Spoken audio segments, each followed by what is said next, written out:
आज की क्लास के सेशन में हम बात करेंगे महाराष्ट्र राज्य के बारे में। हमने अभी तक काफ़ी सारे राज्य पढ़ लिए हैं। आज हम पढ़ेंगे महाराष्ट्र के बारे में। महाराष्ट्र के बारे में सबसे पहला फैक्ट जो है कि इसका गठन कब हुआ। इसका गठन हुआ था भैया 1 मई 1960 को।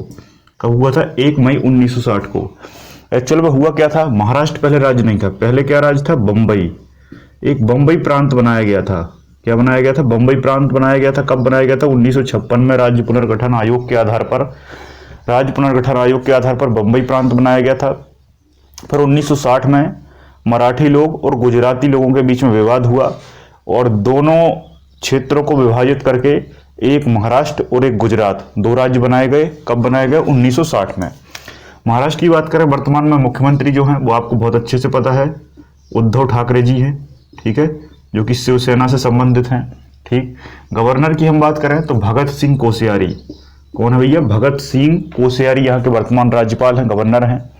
राजधानी की बात करें तो सभी लोग जानते हैं मुंबई है ना।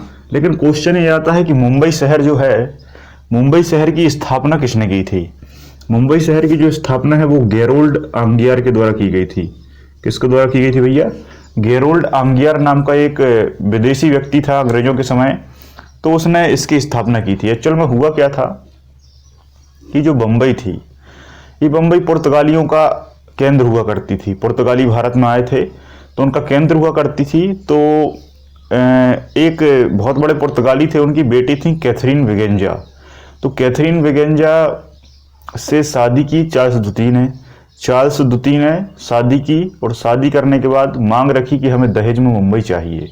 तो दहेज में इस तरीके से उन्होंने मुंबई ले लिया और अंग्रेजों के पास आ गया और अंग्रेजों ने इसको ऑर्डर दिया गेरोल्ड आंगियार को कि तुम इस बम्बई की अच्छे से स्थापना करो।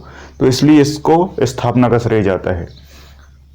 बम्बई को पहले मुंबा देवी, माया नगरी, ऐसे बहुत सारे नामों से जाना जाता था, जिसमें एक और नाम है टिंसल टाउन। ये पूछा गया है, टिंसल टाउन किसका पुराना नाम है? तो मुंबई का पुराना नाम है। और एक क्वेश्चन और इम्पोर्टेंट है कि मुंबई किस द्वीप पर बसा है? तो सालसेट। ये क्वेश्चन आपके लिए नया होगा। सालसेट द्वीप पर मुंबई स्थित है और इसी कारण इसमें बहुत सारे छोटे छोटे टापू हैं। और कभी आपसे पूछा जाए कि 7 टापुओं का शहर कौन सा है, तो 7 टापुओं का शहर आपको मुंबई लगाना है, जबकि 7 झीलों का शहर या झीलों का शहर आए तो भोपाल लगाना है। इसके अलावा आगे बढ़ जाते हैं। कुछ ट्रेनों की बात करें तो भारत में जो पहली ट्रेन थी वो 1953 में चली थी। और कहाँ से कहाँ के बीच? ठाणे से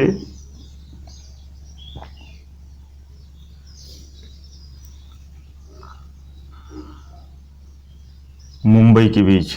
मुंबई में एक बीटी स्टेशन है। बीटी स्टेशन है। इस बीटी को कहा जाता है विक्टोरिया टर्मिनस। क्या कहा जाता है भैया? Victoria terminus. तो विक्टोरिया टर्मिनस एक स्टेशन है।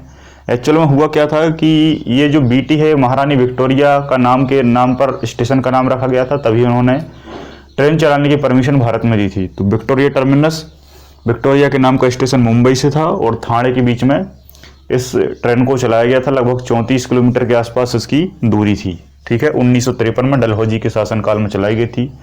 इसके बाद फिर भारत की पहली बिजली वाली ट्रेन डेक्कन क्वीन है, फिर बहुत सारी पिंक ट्रेनें हैं, ऐसी बहुत सारी ट्रेनें बाद में चलती गईं। अगर कुछ एयरपोर्ट की बात करें तो एयरपोर्ट में नागपुर में एक एयरपोर्ट है जिसका नाम है भीमराव अंबेडकर, है ना। भीमराव अंबेडकर जो हमारे आधुनिक मनु माने जाते हैं, उनके नाम से एयरपोर्ट कहाँ पर है? नागपुर में है। जबकि छत्रपति शिवाजी टर्मिनस या उसी को सांता क्रूज हवाई अड्डा भी कहते हैं, वो हमारा मुंबई में स्थित है। और छत्रपति शिवाजी के नाम से स्टेशन भी है ना, जिसे CST कहते हैं। अगर हम कुछ मुख्यालयों की बात करें तो यहाँ बहुत सारे मुख्यालय हैं। जैसे आपने सुना होगा NSE, BSE, RBI, है ना, ऐसे बहुत सारे मुख्यालय हैं। आप कहेंगे ये क्या है? तो RBI तो आप जानते हो, reserve bank of India. Reserve bank of India की स्थापना 1 अप्रैल 1935 में हुई थी। लेकिन 2 साल बाद 1937 में RBI का मुख्यालय मुंबई में आ गया। तब से लेकर अभी तक RBI बैंक जो है, बैंकों का बैंक या बैंकों का पिता भी कहा जाता है, ये मुंबई में है। BSE और NSE ये स्टॉक एक्सचेंज है ना, Bombay stock exchange, national stock exchange, ये सारे शेयर मार्केट की बातें हैं। और सेबी, है ना। सेबी भी आप जानते हैं, central exchange board of India, ये भी आपका कहाँ है, मुंबई में है। ये सब मुंबई है। थाने वो सुना होगा आपने, ट्राम्बे नाम सुना होगा, ट्राम्बे। ट्राम्बे जो भाभा एटॉमिक रिसर्च सेंटर है, बार्क जो भाभा एटॉमिक रिसर्च सेंटर है, ये ट्राम्बे में स्थित है। अगर हम उत्पादन की बात करें तो उत्पादन में नंबर 1 पर प्याज है। प्याज में ये नंबर 1 पर है, सबसे ज़्यादा प्याज यहाँ होती है। प्याज के अलावा अंगूर भी यहाँ पर होता है। अंगूर के अलावा और क्या होता है, प्याज हो गया, अंगूर हो गया, इसके अलावा कपास। कपास तो अब खैर कपास में 2 राज्य आते हैं, एक गुजरात और एक महाराष्ट्र। ये दोनों राज्य लगभग कभी ये पहले आ जाता है, कभी वो पहले आ जाता है। प्याज, अंगूर, कपास, इन सभी चीजों में क्या है, प्रथम स्थान रखता है। और फल है ना, फल में नागपुर, फल में क्या है भैया, नागपुर नंबर 1 पर है। और नागपुर में ही फल अनुसंधान केंद्र स्थित है। नागपुर में लिख लो जाके अगला पॉइंट, फल अनुसंधान केंद्र, फ्रूट रिसर्च सेंटर कहां पर है, ये नागपुर में स्थित है। और नागपुर में ही एग मार्क की प्रयोगशाला भी है ना, जैसे एग मार्क, हॉल मार्क, ये सब आपने सुने होंगे ना। तो एग मार्क की जो प्रयोगशाला है वो नागपुर में स्थित है। अगर हम यहाँ की झील की बात करें तो लोनार झील, लोनार झील जो है वो यहीं पर स्थित है, काफी फेमस है, कई बार इससे क्वेश्चन आया है। और ये उल्का पिंड से निर्मित झील है और इसको क्रेटर झील भी कहा जाता है। क्रेटर झील मतलब ये झीलों के प्रकार हैं। गुफा की बात करें तो अजंता और एलोरा की गुफाएं जो है वो कहाँ पर हैं, अजंता और एलोरा की गुफाएं जो है वो महाराष्ट्र में स्थित हैं। महाराष्ट्र में औरंगाबाद के आसपास ये देखने को मिलती हैं। और इनका जो निर्माण है वो कई बार पूछा गया है। इनका निर्माण राष्ट्रकूट शासकों ने करवाया था, है ना। राष्ट्रकूट वंश हमारे भारत में हुआ, जिसका संस्थापक दंती दुर्ग था। तो राष्ट्रकूट शासकों ने अजंता और एलोरा की गुफाओं का निर्माण करवाया था। और हमारे भारत के नोटों पर भी इनका अंकन है। अगर हम मंदिरों की बात करें महाराष्ट्र के, तो सबसे बड़ा है सिद्धि विनायक मंदिर, है ना। सिद्धि विनायक मंदिर है गणेश जी का, सबसे बड़ा गणेश मंदिर है भारत का, आपको पता ही, सिद्धि विनायक मंदिर। और बाल गंगाधर तिलक ने सबसे पहले गणेश उत्सव मनाने की शुरुआत महाराष्ट्र से ही की थी। आज आप गणेश चतुर्थी पे गणेश जी रखते हैं, है ना। गणेश जी जो रखने का जो परंपरा है ये सबसे पहले महाराष्ट्र से ही शुरू हुई थी। और बाल गंगाधर नामक व्यक्ति ने गणेश जी रखने का जो उत्सव है वो सबसे पहले शुरू किया था।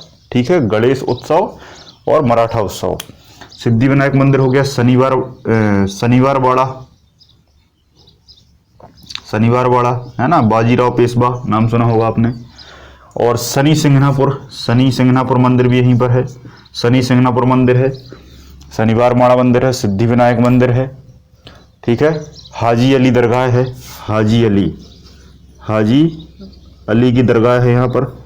ठीक है, हाजी अली की दरगाह के बाद यहाँ पर 12 ज्योतिर्लिंगों में से 3 ज्योतिर्लिंग, कभी क्वेश्चन आ सकता है कि महाराष्ट्र में कितने ज्योतिर्लिंग हैं, तो 3 ज्योतिर्लिंग जो भगवान शिव को समर्पित हैं वो यहीं पर हैं। एक का नाम है त्र्यंबकेश्वर, एक का नाम है भीमाशंकर और एक का नाम है घृणेश्वर। 3 ये ज्योतिर्लिंग कहाँ पर है, महाराष्ट्र में स्थित हैं। त्र्यंबकेश्वर से याद आया कि त्र्यंबकेश्वर के पास एक त्र्यंबक पहाड़ी है। त्र्यंबकेश्वर के पास एक त्र्यंबक पहाड़ी है जो कि पश्चिमी घाट का हिस्सा है। और यहीं से गोदावरी नदी का उद्गम होता है, जो आगे चलकर बंगाल की खाड़ी में मिल जाती है। ठीक है, अगर मकबरा की बात करें तो मकबरा यहाँ पर कौन सा है, बीबी का मकबरा, है ना। बीबी का मकबरा यहीं पर स्थित है। बीबी का मकबरा जो है इसको औरंगजेब ने बनवाया था। किसने बनवाया था भैया, औरंगजेब ने। और ये जो कहाँ पर स्थित है, ये औरंगाबाद में स्थित है। तो औरंगाबाद जो शहर है, इस औरंगाबाद शहर में ही बीबी का मकबरा क्या है, औरंगजेब ने बनवाया। औरंगजेब का एक वास्तुकार था जिसका नाम था शाह आजम। तो औरंगजेब ने बनवाया, लेकिन बनाया किसने, तो शाह आजम के द्वारा बीबी का मकबरा बनाया गया था। और किसकी याद में, तो अपनी पत्नी दिलरास बानो बेगम की याद में इस बीबी के मकबरे को बनवाया गया था। इस बीबी के मकबरे को काला ताजमहल भी कहते हैं, दक्षिण भारत का ताजमहल भी कहते हैं, और ताजमहल का अग्रगामी भी कहा जाता है।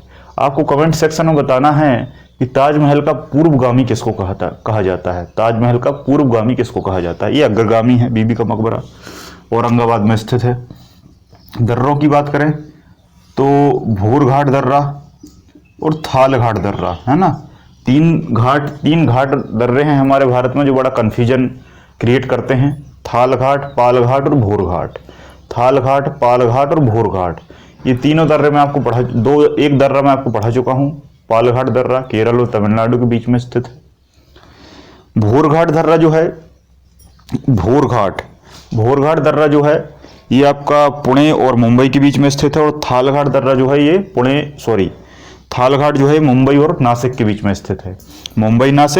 मुंबई और पुणे के बीच में स्थित है। ठीक है। पुणे से याद आया कि पुणे को डेक्कन क्वीन के नाम से जाना जाता है। पुणे को डेक्कन क्वीन के नाम से जाना जाता है, पूना भी कहते हैं।